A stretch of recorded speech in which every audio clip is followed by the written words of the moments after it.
Y hoy día comenzamos una nueva serie de mensajes. Ustedes saben, a mí me gusta predicar en series, es como mi debilidad, me gusta esa cuestión. Pero espero que sea de gran bendición para ustedes. Hoy día comenzaremos a trabajar el libro de Ruth. Es un libro de amor, es un libro de esos empalagosos de amor. ¿Sí? Van a llegar a la casa así chorreados de miel. Y es una serie cortita, son apenas 4 capítulos, el libro de Ruth, así que no serán más de 40 o 50 mensajes, no se preocupe. Hoy día, Ruth capítulo 1, y el mensaje se llama El camino hacia la amargura. Así comienza, el libro la verdad es que comienza triste, pero después se pone mejor. Y hoy día vamos a analizar, vamos a trabajar por qué esto de la amargura. Sin embargo, la serie completa al final se llama El amor de Dios nos persigue. Da verdad que sí. Cuando nosotros buscamos a Dios, generalmente es porque necesitamos algo. Pero cuando Dios nos persigue, es porque Él sabe que lo que realmente necesitamos es a Él. Entonces, Él te está persiguiendo todo el tiempo para que sepas cuánto te ama, que nunca te deja. Y que si estás viviendo una pena en este minuto, estás viviendo un momento complicado de tu vida, tiene algo que decirte. Hay un propósito en eso. Y que si no tienes claro hacia dónde va tu vida en este minuto, si no tienes claro por qué has llegado hasta donde has llegado, pues Dios te quiere decir, yo sí lo tengo claro. Déjame hablarte, deja que mi amor te alcance. Padre, hoy abrimos tu palabra con fe y con mucha esperanza, porque tú dijiste que tu palabra no vuelve a ti vacía. Tú dijiste que esta palabra fue inspirada por el Espíritu y que ese Espíritu tuyo, Señor, hace cosas maravillosas en los oyentes, en todos los que abrimos nuestro corazón para oír con fe, para entenderte. Y quiero, Padre, pedirte que nos ayudes hoy a conocerte mejor, amarte más, y poder responder con fe y con obediencia. Guíanos, Señor, que tu palabra hable con claridad y bendiga a los oyentes. Te lo pido en el nombre de tu Hijo Jesús. Amén. Amén. Bueno, comencemos en el capítulo 1 y vamos a hablar de los personajes y la ocasión. Y comienza un viaje de falsas esperanzas. Dice así en los primeros 5 versículos. Y les voy a decir algunas cosas pequeñas mientras voy leyendo, como para que se vayan ubicando en el ambiente. Aconteció en los días que gobernaban los jueces, probablemente esto ocurrió en la época del juez Gedeón, si usted quiere anotarlo, para que lo tenga ahí en su Biblia. Que hubo hambre en la tierra, y un varón de Belén de Judá, Belén quedaba a unos 8 kilómetros al sur de Jerusalén, así que estamos hablando en esa zona. Ese hombre fue a morar en los campos de Moab. Moab, estos campos quedaban a unos 80 kilómetros al este, después del río Jordán, detrásito del Mar Muerto. Es una zona que hoy se llama Transjordania y es diferente. Hoy está poblada no por gente israelita generalmente, ¿ya? Hoy, y en esa época tampoco, se llamaban moabitas. Bueno, este varón de Belén de Judá fue a morar a los campos de Moab. Él y su mujer y 2 hijos suyos. El nombre de aquel varón era Elimelec y el de su mujer Noemí. Y los nombres de sus hijos eran Mahlón y Kelión, efrateos de Belén de Judá. Efrateo porque a Belén se le llamaba a veces Efrata.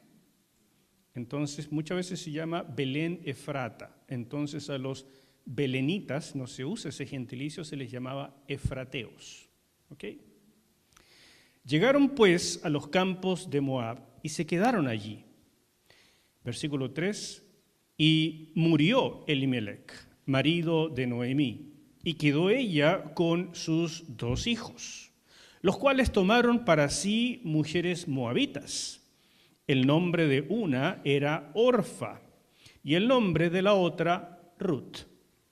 Y habitaron allí unos 10 años.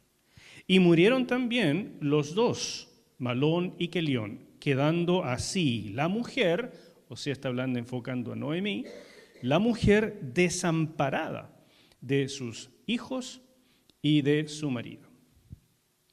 Si usted estuviera leyendo esto hace 2000 años que ocurrió esto, 2000, casi 3000 años que ocurrió esto, más de 3000 años, y usted escuchara de una familia que se muere el cabeza de familia, los 2 hijos que están casados y no tuvieron ningún hijo, estos hijos casados que murieron, usted sospecharía de inmediato que aquí hay un problema, que aquí hay una suerte de maldición divina. ¿Ok? Eso es lo que habría entendido un oyente de aquella época. Bueno, veamos un poco los personajes. Y los nombres son muy interesantes. Elimelec significa mi Dios es rey. Noemí significa placentera o dulce y se pronuncia en realidad Naomi. ¿Ok? Pero en español no sé por qué la que de haber sido disléxico, entonces le puso Noemi, ¿verdad? Placentera o dulce. Y tuvo 2 hijos. El primero, y aquí nos da un detalle interesante, Mahlón, en hebreo Mahlón, y significa enfermo. Así que tiene que haber sido un hijo enfermizo. Y el otro, Kelión, significa suspiro o defectuoso. Entonces también tiene que haber sido un niño delicado, ¿no es cierto?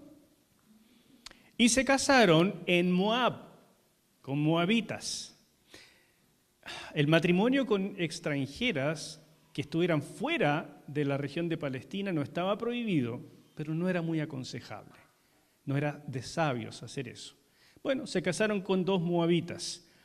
Una se llamaba Orfa, y ese nombre significa melena. Así que a esta la vamos a decir la chascona, ¿no es cierto? Y Ruth.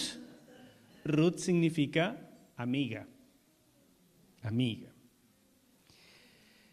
Ahora se casaron con estas 2 chicas después de la muerte de Elimelec.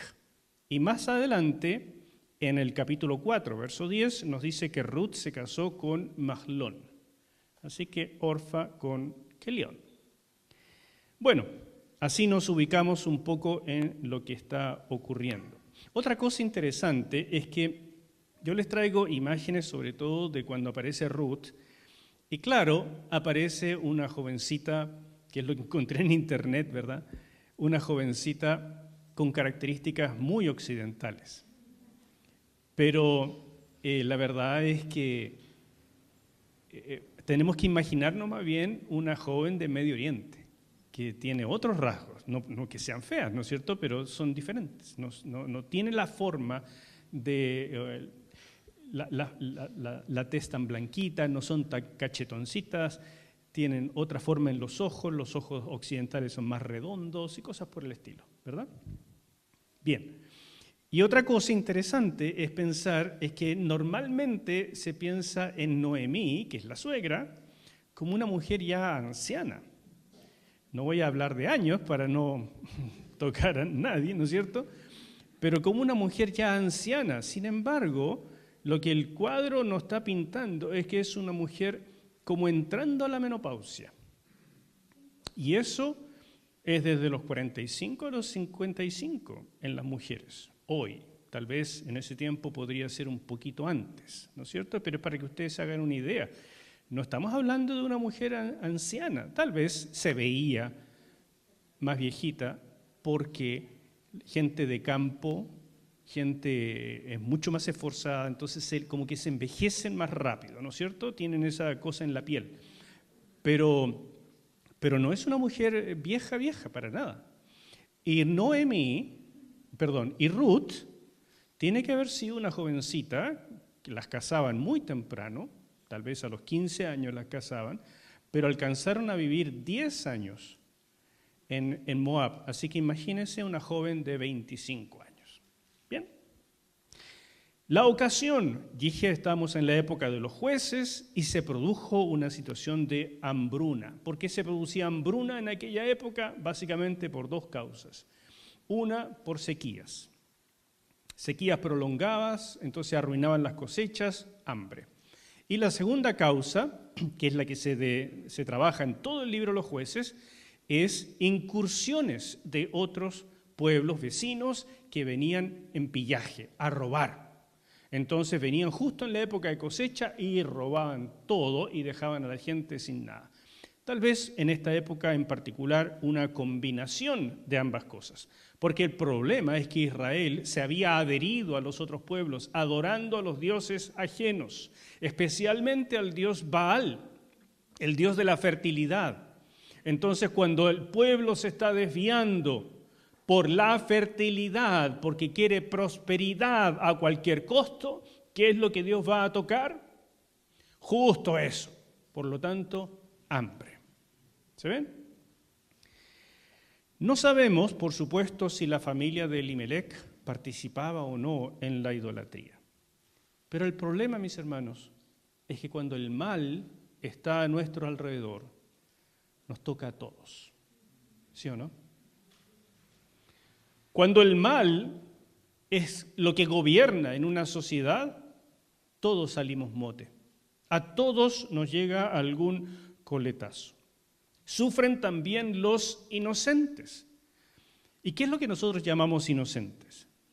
Los que no han hecho nada, digamos. Los que no andan por ahí robando. Los que no están corruptos. Los que no sacan la vuelta. Los que no participan en el gobierno. Tantas cosas. Entonces uno diría, pero es que yo no tuve nada que ver. Pero el punto, mis hermanos, es que de la perspectiva de Dios, no hacer nada es igual a hacer algo. No participar en la solución es simplemente adaptarse al problema. Y por supuesto, como en todas las épocas, en lugar de que la gente se pregunte, ¿qué nos está mostrando el Señor con esto? Para poder comenzar a orar, para poder empezar a arrepentirme, simplemente emigren. Sálvese quien pueda y hacemos las maletas y nos vamos donde esté mejor la cosa. ¿Se fija? Ahora, no estoy hablando en este minuto de que sea malo o bueno una emigración. Lo que estoy diciendo es que los individuos y las familias nucleares rara vez piensan que pueden cambiar una situación a gran escala.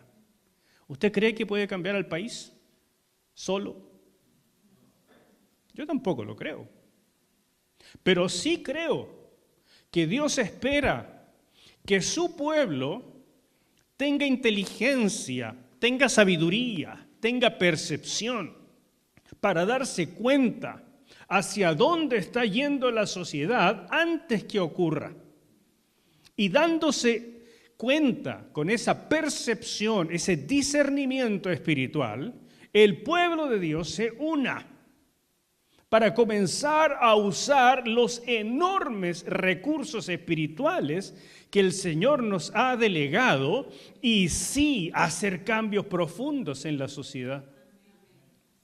Yo creo firmemente que Dios sí espera eso de nosotros. En otras palabras, ya cuando estamos en medio del barro, decimos, bueno, sálvese quien pueda, hay que emigrar, hay que hacer algo, ¿no es cierto? Ya se nos vinieron estos gobiernos y qué sé yo, ya ahora tengo que partir, ¿para dónde? Bueno, Estados Unidos me voy a Europa, me voy a alguna parte, no sé, porque aquí ya no se puede. Pero hermanos míos, ¿no nos venía dando Dios señales y señales y señales? Y el pueblo de Dios dormía y dormía y dormía. Porque ¿sabe lo que pasa cuando la situación es próspera? El pueblo de Dios literalmente se duerme, ganando y ganando, ganando. Se sumerge en la sociedad buscando la misma prosperidad que buscan todos. Y no está atento a las señales. Y cuando las cosas se vienen para abajo, el pueblo de Dios hace lo mismo que los demás. Se queja, critica y después huye. En lugar de decir, nosotros estamos puestos aquí para hacer una diferencia. Pero eso tiene que pensarse antes, bastante antes. El pueblo de Dios siempre es llamado a unirse para hacer una diferencia. En resumen, lo que estaban viviendo Elimelec y su familia era triste, era malo, porque estaban donde no debían estar y por eso sufrieron lo que no tenían que sufrir. Esto es lo paradójico de esta historia. Estoy en la tierra prometida, en la tierra del Dios del universo. En tiempos del Antiguo Testamento, eso es Israel, eso es Belén, eso es Jerusalén, eso es ese lugar. Pero me voy al lugar de los dioses de otros pueblos para poder sobrevivir. En lugar de decirle, Dios, ¿por qué estás haciendo esto en la tierra que tú nos prometiste? ¿Qué puedo hacer yo para cambiar esto? Así llegamos al siguiente punto, que es el comienzo de este camino de amargura o a la amargura.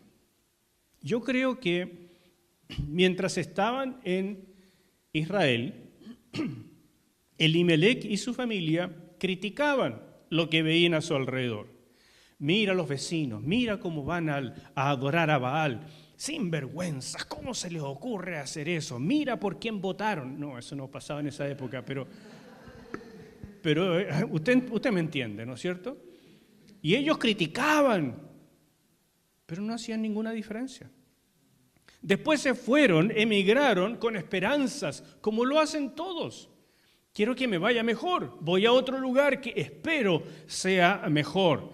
Y tal vez al principio sí fue mejor, porque llegaron donde Moab, donde no había tanta escasez, encontraron trabajo, había campo, se podía comer.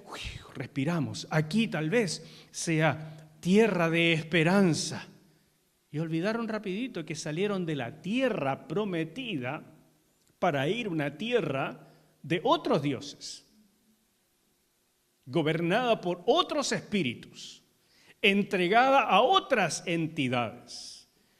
Y fácilmente se olvidaron de eso. Y cuando llegaron allá, empezaron a criticar a los paganos. Mira, estos tontos adoran lo que no saben, nosotros los judíos sí que sabemos. Claro, está por allá el templo nuestro, pero no importa, acá nosotros sabemos. Y entonces criticaban y criticaban, pero tampoco hacían una diferencia.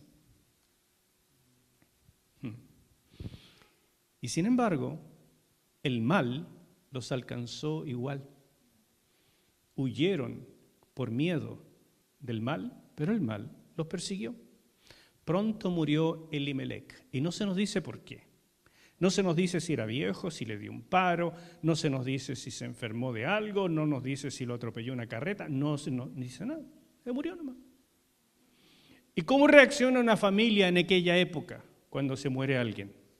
Por supuesto se pone triste, pero la muerte, hermanos míos, era tan cotidiana en la antigüedad, tanto más que ahora, que la gente era mucho más resiliente y salía adelante con más pujanza. Entonces la mujer Noemí, por supuesto que hizo el duelo que tenía que hacer, pero de inmediato se consoló. Pero tengo 2 hijas. Teniendo 2 hijos la cosa no está tan mal. Los caso y después tendremos nietos y la cosa va a ir bien. Entonces, ¿qué hago? Tengo que buscarles mujeres, porque eso es tarea de los papás en aquella época. Como no está el papá, lo hace la mamá. Y les encontró 2 mujeres. Y la mujer fue sabia. Vamos a ver más adelante que eran 2 chicas realmente muy buenas. Pero ni siquiera se detuvo a pensar que no le convenía a sus hijos 2 moabitas. Porque los moabitas adoraban a otros dioses. Y otros dioses que la mujer, y a veces las mujeres son un poco insistentes. No siempre, pero a veces sí. Y entonces le tiene que haber dicho, ya, ok, este fin de semana vamos a adorar a tu Dios, pero el otro al mío. Y cuando llegan los niños, y bueno, lo bautizamos por el mío, o por el tuyo, no, por el mío. Y después a la escuela, y la escuela va a ser del tuyo o del mío. ¿Y qué le enseñamos en casa? ¿Quién se queda más con los hijos, la mujer o el hombre? Entonces, ¿qué le va a enseñar más, de tu Dios o de mi Dios? No es muy sabio hacer esas mezclas, hermanos míos. Por tanto, las casó nomás, con 2 chiquillas, con la chascona y con la amiga. Pero después murieron también estos jóvenes. Y otra vez no nos dice por qué. Nos da el indicio de que parece que eran personas de débil salud, pero simplemente fallecieron y sin dejar hijos. Estuvieron 10 años ahí en Moab, así que no huele bien. ¿Se fija? Huele a que Dios está diciéndoles algo y no quieren oír. Y así entonces Noemí queda viuda y sin hijos. Es una situación súper lamentable, súper triste, para cualquier época, obviamente, pero en aquel entonces es el peor de los escenarios. Se quedó sin esposo, sin hijos y con 2 nueras. Lo que les esperaba a estas 3 viudas es la mendicidad, nada más. Tratar de sobrevivir de esa forma. Por supuesto, Noemí no entendió que era Dios persiguiéndola y simplemente lo culpó. Dios la tiene en mi contra. Así leemos en los versículos 6 al 22. Y si usted me acompaña en la lectura, sorpréndase de lo que va a pasar aquí. Entonces se levantó con sus nueras y regresó de los campos de Moab, porque oyó en el campo de Moab que Jehová había visitado a su pueblo para darles pan. Salió pues del lugar donde había estado y con ella sus 2 nueras, y comenzaron a caminar para volverse a la tierra de Judá.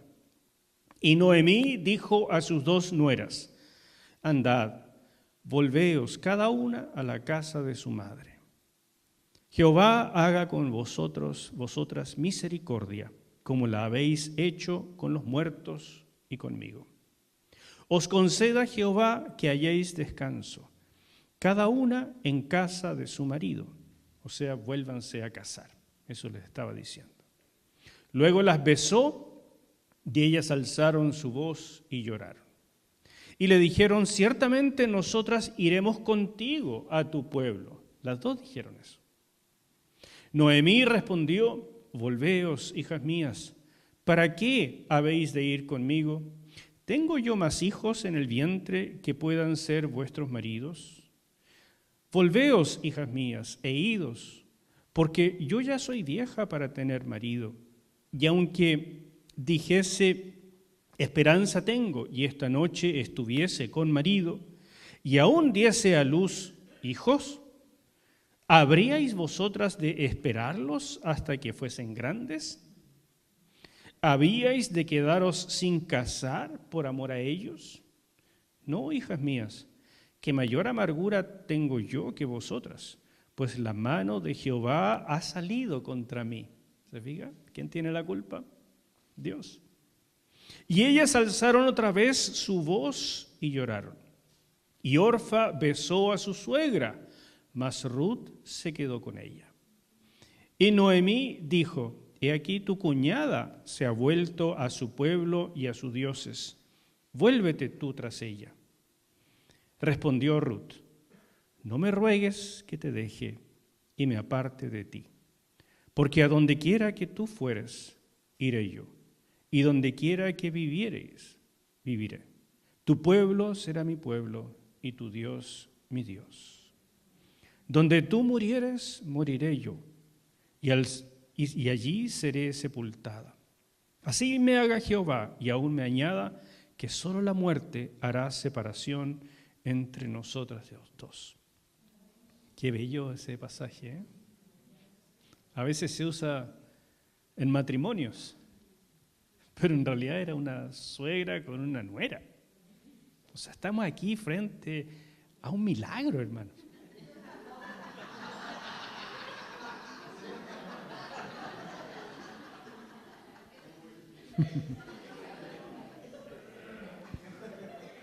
Ya sigo leyendo mejor. Y viendo Noemí que estaba tan resuelta a ir con ella, no dijo más. Anduvieron pues ellas dos hasta que llegaron a Belén. Y aconteció que habiendo entrado en Belén, toda la ciudad se conmovió por causa de ellas. Y decían, ¿no es esta Noemí? Y ella le respondió, no me llaméis Noemí, placentera, sino llamadme Mara, amarga. Porque en grande amargura me ha puesto el Todopoderoso. Dios tiene la culpa.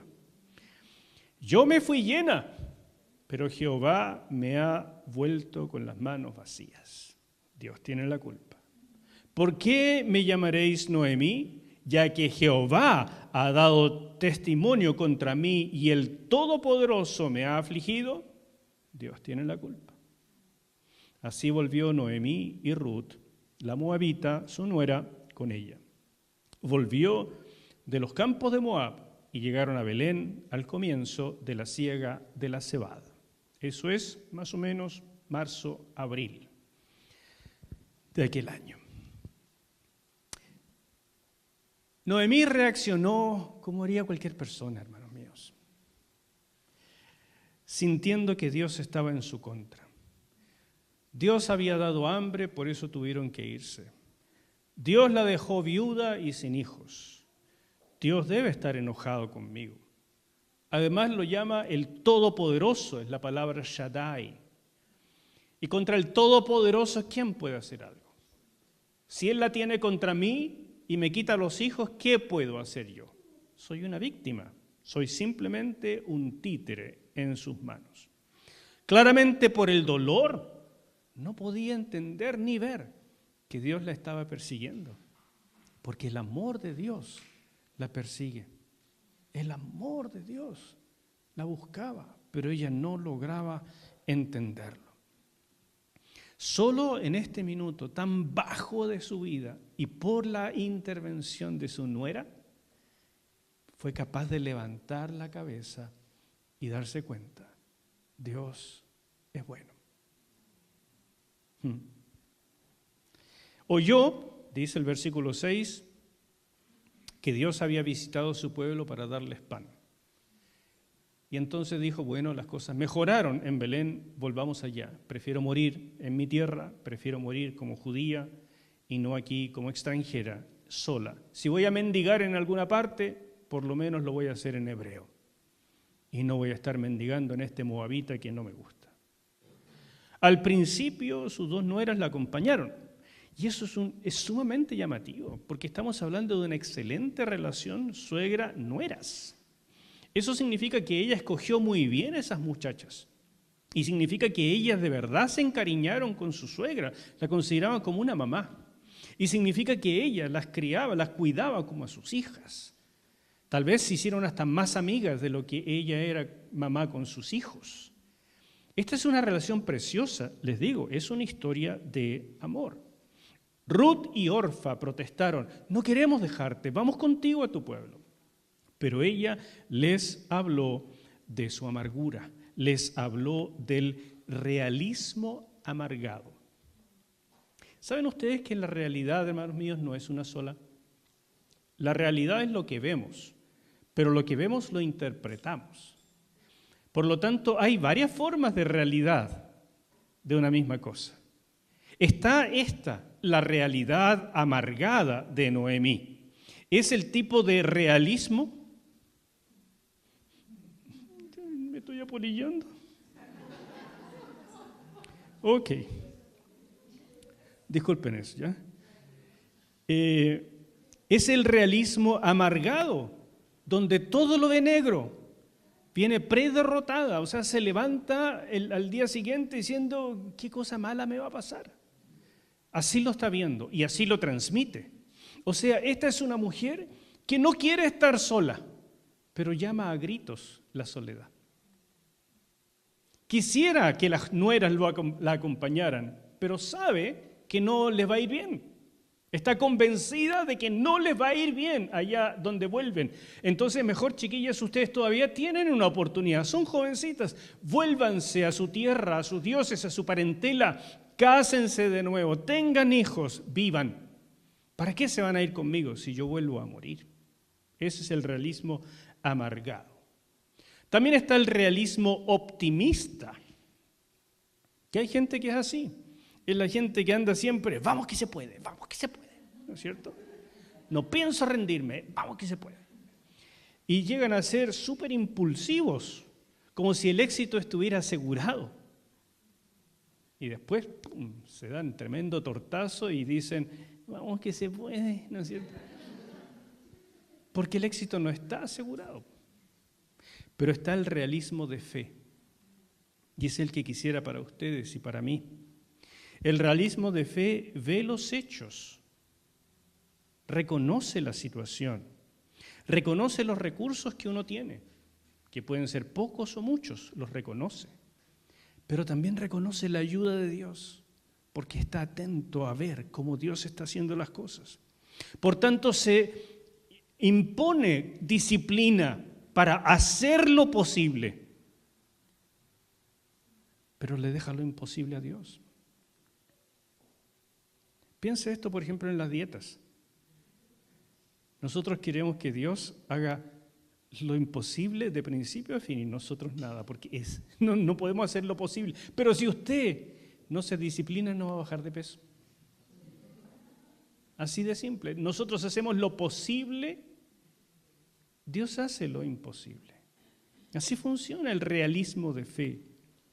Y cuando ese realismo está ahí, entonces mi corazón tiene reposo. Duermo tranquilo, en paz me acostaré y asimismo dormiré. Son promesas de Dios cuando hay realismo de fe. Hago y espero con paciencia y con esperanza. Ese tipo de persona vive con un estrés reducido. Y cuando usted tiene un estrés reducido, se enferma menos y no le da cáncer. El sobreestrés en la vida, que es por el realismo negativo o el realismo demasiado optimista, eso produce mucho estrés, eso lo enferma. El realismo de fe es la solución. Lo que hizo Ofra no es tan criticable, hermanos míos. Es sobrevivencia, es lo mismo que hicieron la familia de Noemí. Todo se veía negro, sálvese quien pueda. Orfa dijo, bueno, no es mi culpa lo que está pasando. Y Noemí, la verdad es que se quiere echar a morir. Así es que llegó el minuto, me tengo que salvar. Y se volvió. Pero lo impresionante es lo que hace Ruth. Ruth es la que da la milla extra.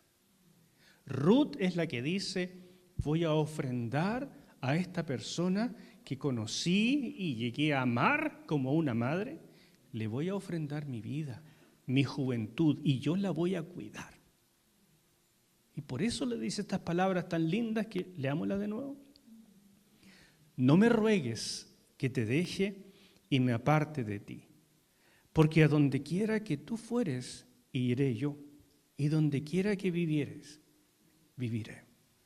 Tu pueblo será mi pueblo, tu Dios, mi Dios. Donde tú murieres, moriré yo, y allí seré sepultada. Así me haga Jehová y aún me añada, que solo la muerte hará separación entre nosotras dos. Hermanos, la historia comienza con Noemí, pero ahora se empieza a dirigir a Ruth, porque Ruth es un personaje diferente. Ruth es una pagana. Ruth es una mujer sin oportunidades, pero que de pronto se roza con una familia que apenas son creyentes, son una luz tenue, pero fue suficiente para ella, para formar una fe, una forma de vida que cambió el futuro de esta mujer y del mundo, porque ella fue la bisabuela del rey David y está en el linaje de nuestro Señor Jesucristo. Sin las decisiones de esta mujer, no habría Mesías. Dios habría tenido que escoger otro plan. Pero Él sabía, ella estaba escogida. Hermanos, con este tipo de amor comprometido, nuestras relaciones familiares serían tan diferentes. La vida de iglesia sería tan diferente. En los problemas matrimoniales, si no estuviéramos siempre buscando y pensando lo que tú hiciste mal, lo que te falta por hacer, tantos cambios que necesitas, en lugar de estar pensando, ¿qué más puedo hacer yo? ¿Qué milla extra puedo dar para que seamos felices? No es que vengo a servirte, yo no soy tu chuapino, pero para que seamos felices, yo tengo que dar millas extras, muchas veces. Si la iglesia viviera esto, viviríamos lo que se ve en el libro de los Hechos. Y no esta independencia atroz y esta casi inexistencia social en la que estamos. Lo dicho por Ruth muestra una fidelidad que va mucho más allá de su deber como nuera. Y lo más notable de la historia es que en esta familia israelita de muy poca fuerza espiritual hay alguien que le encuentra el valor y llega a decir, aunque tal vez lo único que conocí de ustedes acerca de Dios es que oraban por los alimentos, me doy cuenta que hay un Dios verdadero. Y yo no saco nada con volver a mis antiguos dioses por un plato de comida. Perder al verdadero Dios por un plato de comida es mal negocio. Pero eso lo razona una persona muy espiritual. La mayor parte de nosotros se va detrás del plato de comida.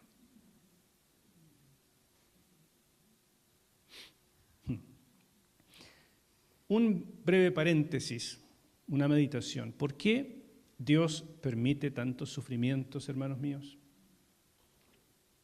Obviamente hay muchas causas y no quiero hacer una receta breve, pero sí quiero decirles dos cosas. Y sobre todo en relación con los desastres naturales que están cada vez mayores. O sea, ya no pasa un verano en la zona norte, Estados Unidos y por ahí, donde no hayan incendios terribles. Y lo mismo acá, cuando es verano. Ya no hay inviernos tranquilos.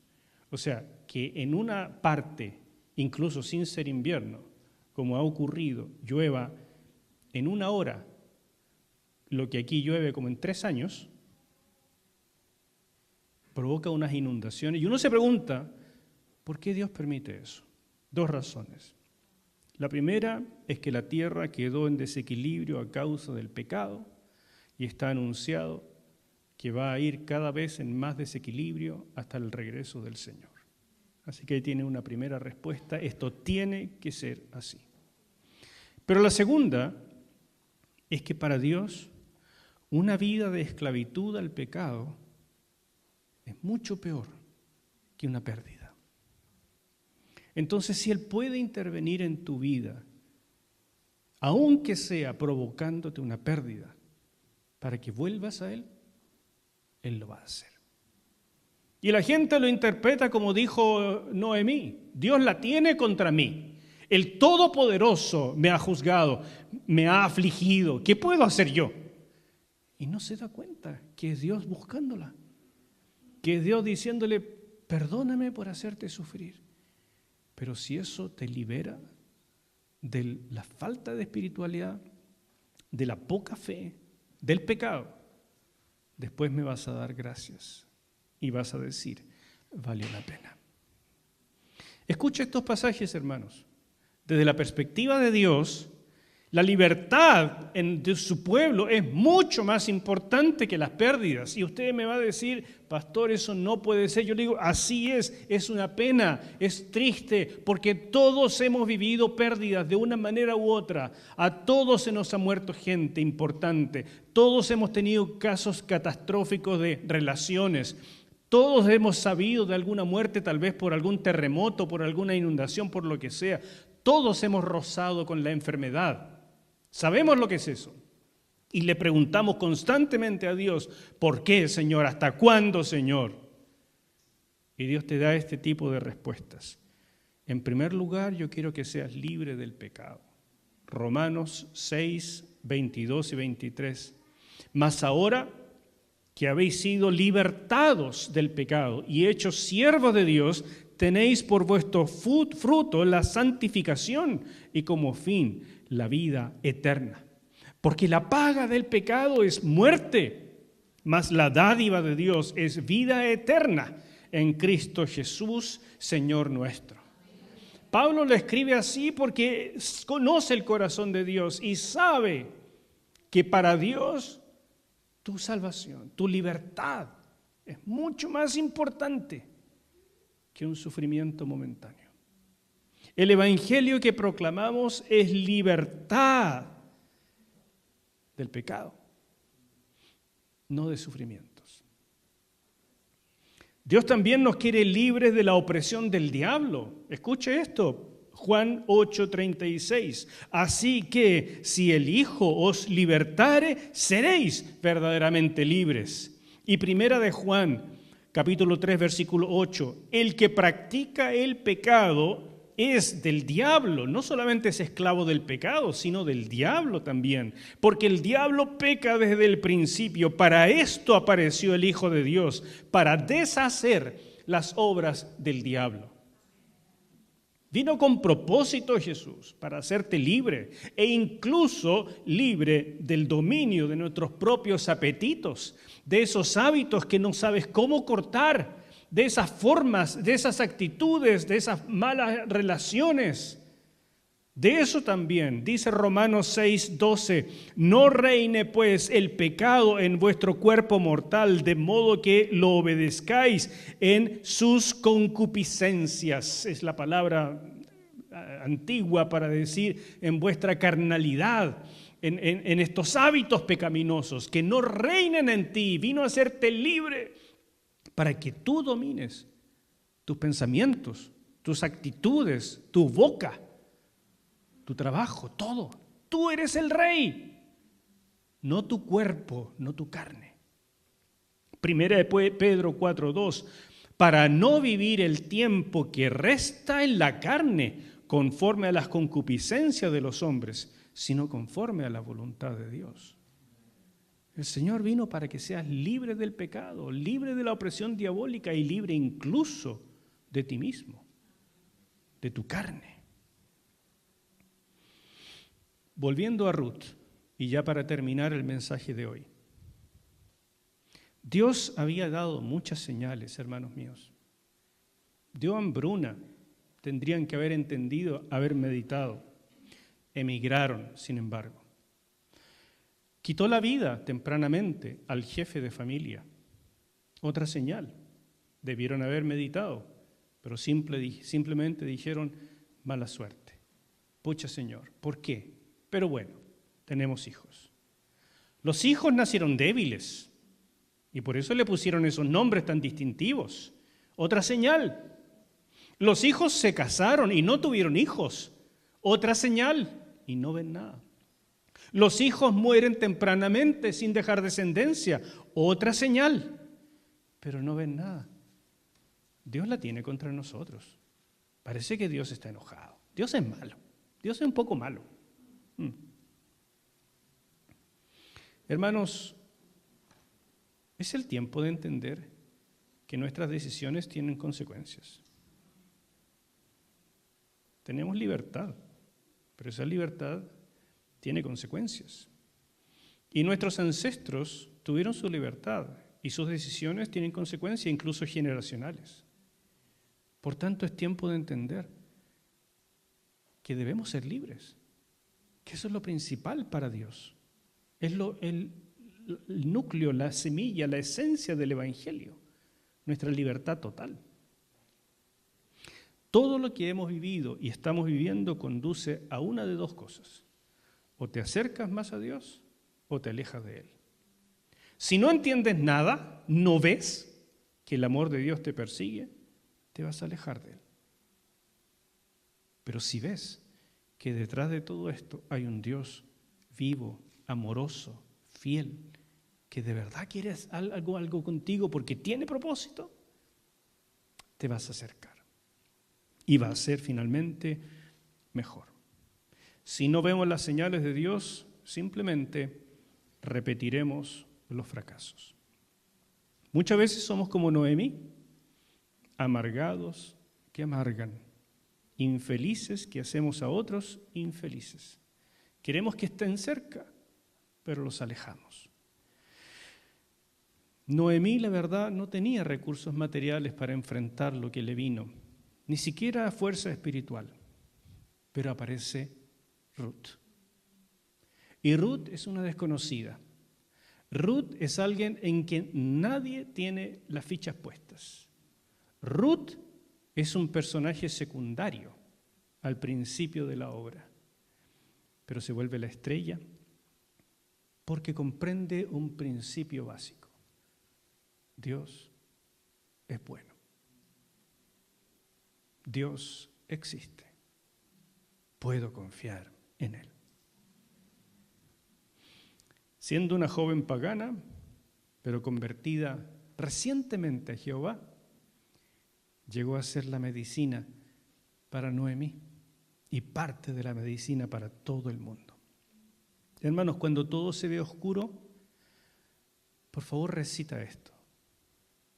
Ponlo como en tus oraciones. Dios tiene el control.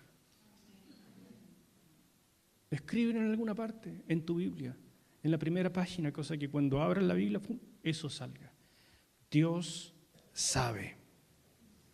En otra parte escribe, Dios me ama. Porque cuando todo se ve oscuro, eso es lo primero que se te olvida. Dios te ama. Y escribe, Él no ha terminado conmigo. Su amor me persigue. Cuando usted orienta su vida al consumo, buscando al rey, al dios Mamón, a la prosperidad y a la sexualidad, el dios Baal, creyendo que en cualquier momento se puede arrepentir y volver al Dios verdadero, se engaña a sí mismo, porque se enfría de tal manera que no se da cuenta cuánto se ha alejado Dios. Y cuando quiere volver, el dolor del regreso va a ser mucho más grande de lo que imaginaba. Termino con esto, mis queridos. ¿Con qué personaje de esta historia te identificas? Permítame resumirte.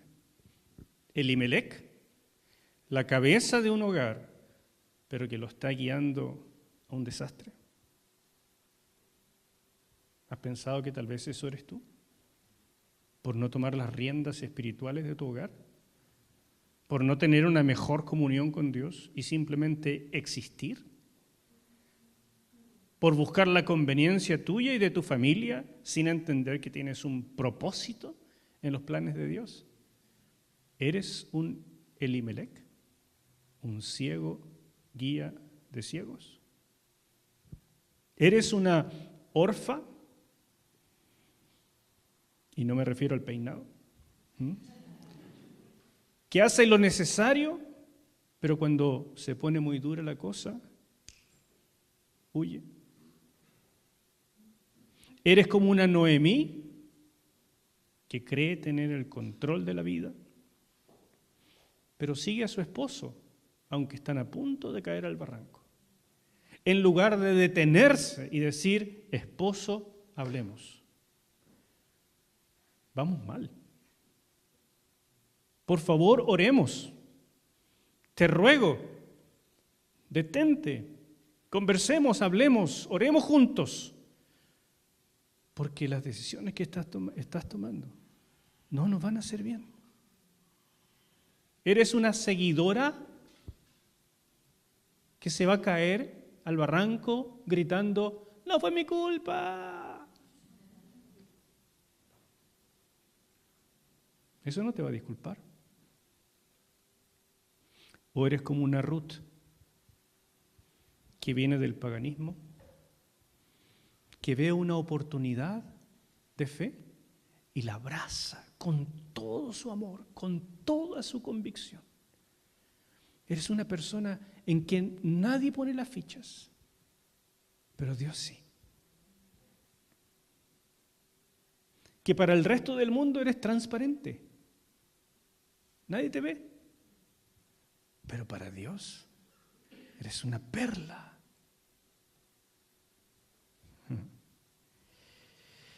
Que sabe que cambiar al Dios verdadero por un plato de comida, y no seamos tan mezquinos, digamos, por un rico trago, por un buen viaje, por un ambiente, por una casa entretenida, una piscina, por comodidades, etc. Cambiar a Dios por esas cosas es un mal negocio. Pero eso lo entiende una Ruth, no todos.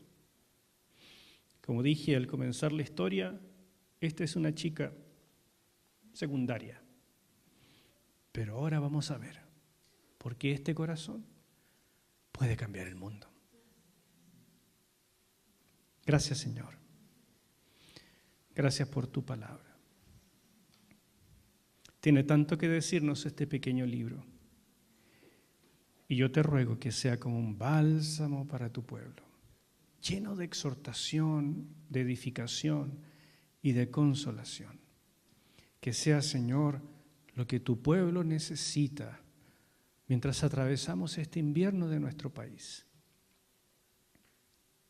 para llegar a mejores épocas con una espiritualidad renovada. Haznos entender el corazón de Ruth para poder imitarlo. En el nombre de Jesús.